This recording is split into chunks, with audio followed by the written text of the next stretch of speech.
I didn't even go and confirm whether or not it was true.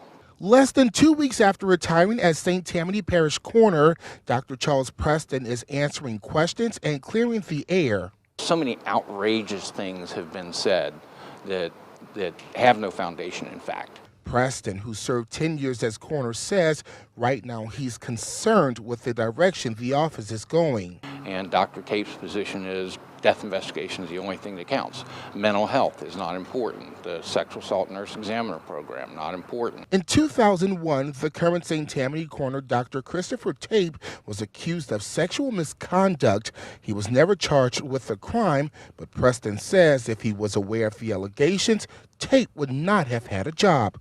It's not what he did, it's who he is. And he's still that very same person. Many local officials have called for Tape to resign after the allegations came to light, and now there's a recall effort underway. Well, as a resident of St. Tammany Parish, anything that impacts the proper operation of the coroner's office is of a concern to me, whether it's funding, whether the people who are running the office. This meeting with the Alliance for Good Government comes as a judge temporarily stopped Dr. Tape from ending the SANE program, a move Dr. Preston says will continue the good work they have built over the years. At the same token, you know, I've got a lot vested in the coroner's office and what the coroner's office should be. And Dr. Tape and I fundamentally disagree.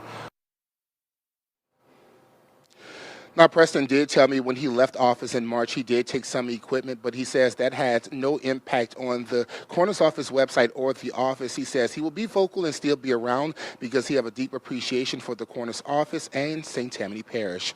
We're live in Mandeville tonight. Jonah Gilmore, WDSU News.